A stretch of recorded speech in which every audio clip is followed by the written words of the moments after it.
സ്വതന്ത്ര ഇന്ത്യയിലെ ആദ്യ പൊതുതെരഞ്ഞെടുപ്പ് മുതൽ ഇന്നുവരെ ഒരു വോട്ട് പോലും മുടക്കാത്തയാളാണ് 101കാരനായ കൃഷ്ണൻ. ഇത്തവണയും പതിവ് തെറ്റിക്കാതെ തന്റെ പൗരാവകാശം വിനിയോഗിക്കാൻ കൃഷ്ണൻ പോളിംഗ് ബൂത്തിലെത്തി. പ്രായം വെറും അക്കങ്ങൾ മാത്രമാണെന്ന് തെളിയിച്ച് ജനാധിപത്യത്തിന്റെ വലിയൊരു സന്ദേശം പകരുകയാണ് ഗുരുവായൂർ സ്വദേശി വലിയപുരയ്ക്കൽ കൃഷ്ണൻ. 85 വയസ്സ് കഴിഞ്ഞവർക്ക് തിരഞ്ഞെടുപ്പ് കമ്മീഷൻ വീട്ടിൽ വോട്ട് ചെയ്യാൻ സൗകര്യം ഒരുക്കിയിരുന്നുവെങ്കിലും ബൂത്തിലെത്തി വോട്ട് ചെയ്യണമെന്ന തന്റെ തീരുമാനത്തിൽ അദ്ദേഹം ഉറച്ചു നിൽക്കുകയായിരുന്നു. പോളിംഗ് ബൂത്തിലെത്തിയാൽ എല്ലാവരെയും കാണാമല്ലോ എന്നാണ് അദ്ദേഹം പ്രതികരിച്ചത്. ഗുരുവായൂർ ശ്രീകൃഷ്ണ ഹയർ സെക്കൻഡറി സ്കൂളിലെ പോളിംഗ് ബൂത്തിലാണ് അദ്ദേഹം വോട്ട് രേഖപ്പെടുത്തിയത്.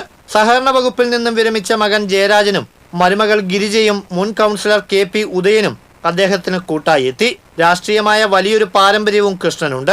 പഴയ മലബാറിൽ കോൺഗ്രസ് പൊന്നാനി താലൂക്ക് സെക്രട്ടറിയായി പ്രവർത്തിച്ചിരുന്ന അദ്ദേഹം പാവറട്ടിയിൽ ജവഹർലാൽ നെഹ്റു എത്തിയപ്പോൾ ആ യോഗത്തിൽ നേരിട്ട് പങ്കെടുത്തതിന്റെ മധുര സ്മരണകളും പങ്കുവച്ചു.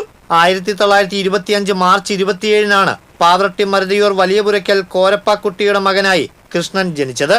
ഇത്രയും കാലം പിന്നിട്ടിട്ടും ജനാധിപത്യത്തോടുള്ള തന്റെ കടമ നിറവേറ്റുന്നതിൽ അദ്ദേഹം കാണിച്ച ആവേശം പുതുതലമുറയ്ക്ക് വലിയൊരു മാതൃകയാണ്. TCV ഗുരുവായൂർ.